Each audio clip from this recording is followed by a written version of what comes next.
Everyone should become their own banker. And it is also true that everyone shouldn't become their own banker. If their habits do not change, the policy may only expose the human problem that they have even more. In fact, I have been known to tell people, listen, given your current habits, if that doesn't change, what I'm giving you is actually just more rope to hang yourself with. That's not a pretty picture, and that is not what I want to do for anyone.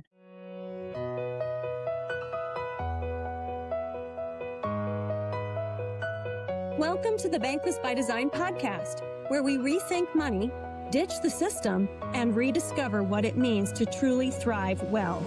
I'm Tricia Miller, mom of 7, financial coach, and founder of ThriveWell. Around here, we believe wealth is more than numbers. It's about freedom, stewardship, and building a legacy that lasts. If you're ready to challenge the norm and take back control of your financial life, you're in the right place. Welcome back to the Bankless by Design podcast. Today, we are beginning part 2 of Becoming Your Own Banker, where Nelson Nash shifts into what he calls the human problems. But before we get into that, Jonathan, how are you doing today? I'm doing well. How are you? Good. I'm glad to have you back with me again. Happy to be back. Good. The last time we spoke on this podcast together, you raised a really good question. A very practical question from the vantage point of, hey, if I'm living paycheck to paycheck, how do I get to a place where I can capitalize a system that I can then finally become my own banker? I really think that this section of the book is perfect to really get into that even further. So I'm hoping we can do that today. But before we do, just another brief recap. We are coming out of part 1. And in part 1, Nelson helped us to understand that banking is not just something that banks do. It's actually a banking function or a banking process that we are all participating in all of the time, whether or not we even realize it. It's just, are we being only the consumer or the customer, or are we going to control that banking function and become our own banker? In fact, at the very beginning of this section of part 2, he says, thus far, we've covered only the technical aspects of creating your own banking system through dividend-paying life insurance. Now we've got to face the human problems. So this is where we're going to begin today. This conversation is going to get personal because what do we mean by human problems? Like human behavior, our own character flaws, shall we say, that we might have. So some of this, maybe it can hurt a little bit, but I think it is really significant and really important that we recognize the issues that we bring to the table. So this is like a major checkup of our money mindset, how we think about money, how we behave with it, what are our thoughts about money, and also a little bit of our own self-control, our appetites, all of this that come into play here. So these are human factors that basically Nelson is saying we have to overcome if we're going to actually become our own bankers. So the next several pages in part 2 are going to walk through 5 major ideas. Parkinson's law, Willie Sutton's law, the golden rule, the arrival syndrome, and use it or lose it. Today, we're going to focus on Parkinson's law. And that's probably the one most people have already heard a little bit about. It starts on page 28 of the book. And so let's just get into it. What is Parkinson's law? Or maybe we should first ask, who is Parkinson? So have you had any familiarity with Parkinson's law before you read Becoming Your Own Banker? That's actually a good question. I don't think so. I had certainly heard before that expenses grow to match income. I had heard that expression before, but we have mentioned Parkinson's law a few times on the podcast for sure. And just through exposure to the book, I've become familiar with it. Okay. Well, yeah. And me too. Getting ready for this, of course, I always dig a little bit. And so I was looking into who is this Mr. Parkinson? Well, it's Cyril Northcote Parkinson is his name. He was a British naval historian and author. He wrote over 60 books, and he was primarily a satirist. He became famous for the observation that work expands to fill the time available for its completion. So how have you experienced that in your own life, Jonathan? I am a master procrastinator. No shame. No shame at all. I am the student that waits until the very last day to do the project. And hey, guess what? It always turns out pretty good. But I do, you might have given me 3 months. It's getting done the last week that I have. Exactly. I think college students might be the quintessential example of that, right? When you have a project in school. I genuinely think I was worse in high school, actually. Okay. Because responsibilities were less and the work was way less, so it was much easier to put off. In college, I actually tried to be pretty good about doing my work early and then just doing nothing. Right. Okay. I remember when I was working a W-2 job and had to be in the office 9 to 5, half the time I knew all week long what had to be done by Friday, but it was always Thursday afternoon when I'm finally getting to it. We look busy, We call it fighting fires in my industry. Fires. Too busy fighting fires to get to what's really priority until the last minute. Yeah. Mhm. So one of the things to think about that as it applies to becoming your own banker, and this is no lie, I have people who call me and say, oh, I've been looking into this for like 15 years. In fact, more than one person has called me and said they actually spoke to Nelson himself years ago, read the book, and those same people are usually the people, oh yeah, I've decided I really want to get on it. And then I don't hear from them and more time goes by. So if you've been thinking about becoming your own banker and you've never given yourself a short time envelope so that it actually gets done, It's like when you say, I'll get to it someday, one day, it never happens. Whereas if you hold yourself accountable and set a deadline and a priority time, it makes it a little bit easier to get done. Exactly. I'm speaking to myself by saying that, by the way. I'm not going to lie. It's usually Wednesday nights. Podcast is supposed to be released on Thursday mornings. What night of the week am I up till midnight? Wednesday night. I mean, we have to just kind of laugh at ourselves because we are all subject to this. Nobody needs to feel like they're any worse off than the next guy because, boy, we are all subject to this very thing. Which is why it's talking about human behavior, not you and I behavior. Right. This is across the board.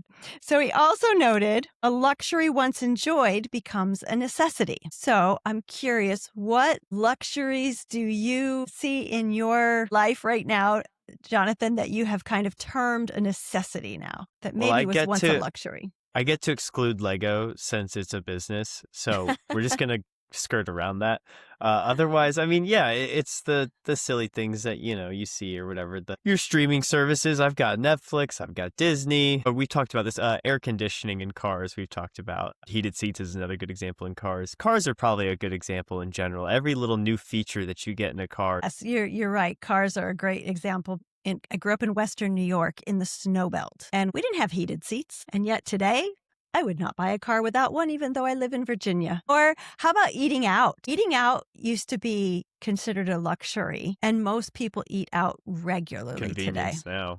It's a convenience matter. That's right. Coffee shops, you can make coffee at home, but there's something about going to a coffee shop that just kind of makes us feel special. Even from the car point of view, the smartphone is a good one because you think, it used to be road maps, then it was MapQuest.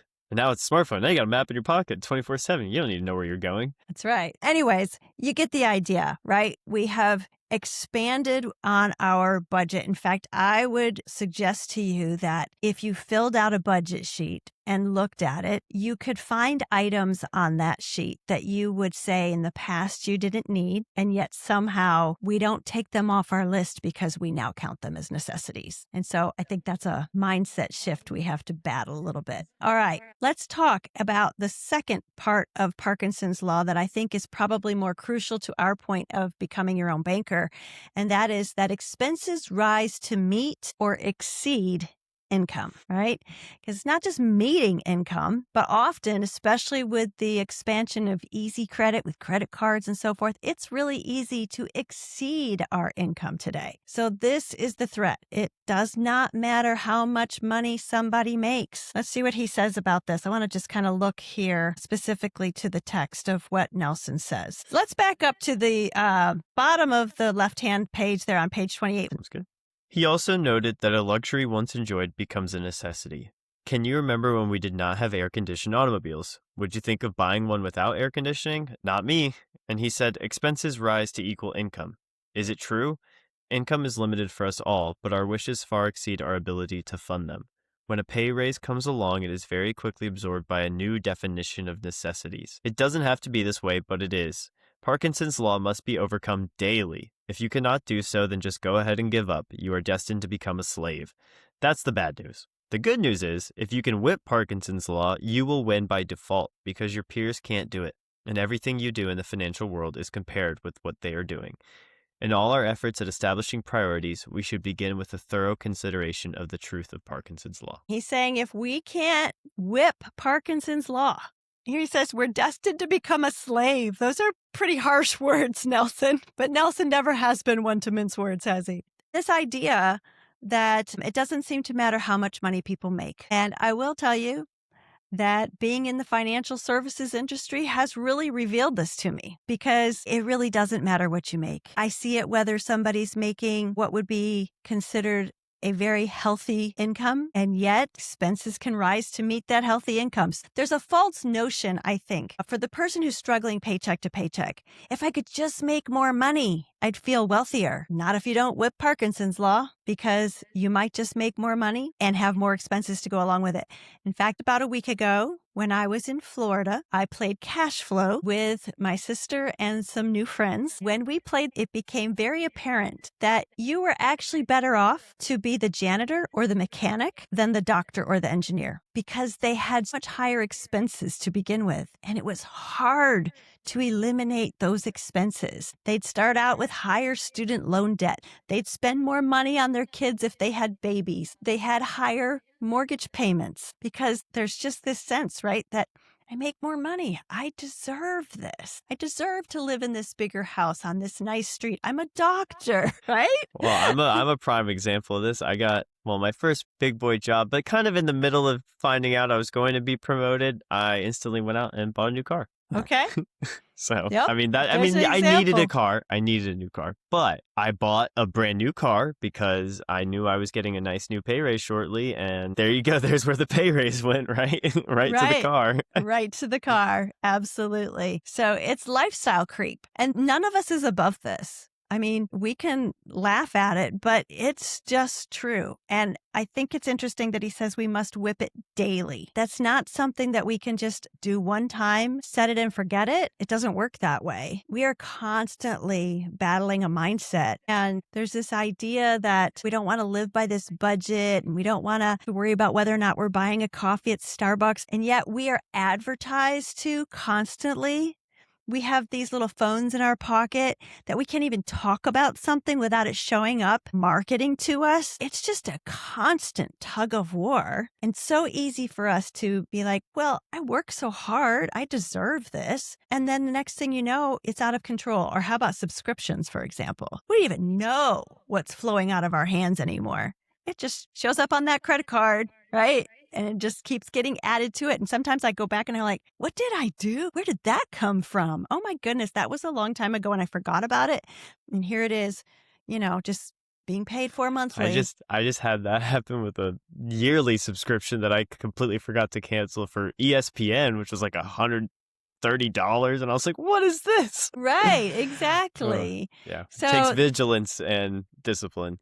Just to put this in perspective, so Parkinson's law is dealing with a lot of different things here. The first part about the time envelope, it's procrastination. This other part about the finance side, the expenses rising to meet or, as we mentioned, exceed income, is about controlling our expenditures. It's redefining what's actually necessary. It's living within your means. It's all of these things that we kind of know and we understand, but we don't always tackle, or we tackle them occasionally and we let it get out of hand again. And then we got to go back and tackle it again. And so I wanted to address the question that you raised of how do we go from paycheck to paycheck and get to where we can actually become our own banker?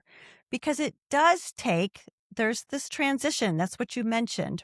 Wasn't that your question, Jonathan? How do we go from standing over here, struggling paycheck to paycheck, just managing to just get to our bills at the end of the month? And yet I'm telling you, well, no, we want to put a chunk of money over here so that we can recapture the banking function in our lives. And that takes some capitalization, that takes some savings. Well, if we can't beat Parkinson's law and our expenses are always rising to equally meet our income or even exceed it, then we don't have the margin to get there. So there are times when I have to tell prospective clients, look, you've got to get to a place where you have a little bit of margin before you can begin. So I wanted to address this for those that are struggling with this, because I think sometimes it doesn't get talked about enough. And while we will tell you that you don't have to have your premium be exactly a line item on your budget, there is a truth to the fact that if you don't have any excess cash flow whatsoever, you're just going to be borrowing constantly against your policy and never being able to pay that back. And that's going to put you in a bad position. So everyone should become their own banker. And it is also true that everyone shouldn't become their own banker. And this is the reason. If I see people that are just drowning in consumer debt who think that becoming their own banker is going to suddenly solve their problem, that is a problem, because that is not the case. In reality, if their habits do not change, the policy may only expose the human problem that they have even more. In fact, I have been known to tell people, listen, given your current habits, if that doesn't change, what I'm giving you is actually just more rope to hang yourself with. That's not a pretty picture, and that is not what I want to do for anyone. Back in the first part of Nelson's book, when he was in a financial crisis, he said, I had to take time and have some serious introspection. In other words, he had to have some come to Jesus moments with himself. We all do. That's what we're talking about here. We've got to come to grips with our own habits and our own mindset about money and our spending habits. The policy is just a tool. IBC, practicing the infinite banking concept, is a process, but you as a human being still have to practice discipline. There has to be a commitment to being an honest banker, to having good stewardship, and really getting Parkinson's law under some reasonable control. I think this is a good place to pause for today, because before we can even talk about becoming our own banker, we have to be willing to face the human problems. More income simply will not fix what undisciplined habits keep creating. And a policy is not magic. It's just a tool. So next time, we're going to continue this conversation by bringing in the richest man in Babylon, because Nelson shows us the problem here, but the richest man in Babylon gives us a really practical starting place for how to begin creating margin. And I'll be honest, it's a favorite text of mine, and it helped me tremendously at a critical juncture in my life. So if you've ever wondered, how do I actually get out of the paycheck to paycheck cycle so I can begin to build capital? That's where we're headed next. So stay tuned, and thank you so much for listening, and I'll see you next time. Thanks for tuning in to the Bankless by Design podcast, where we're done with the system and we're doing money differently. Be sure to subscribe, share this episode with someone who needs it, and visit us at banklessbydesign.com to learn how you can start living Bankless by Design.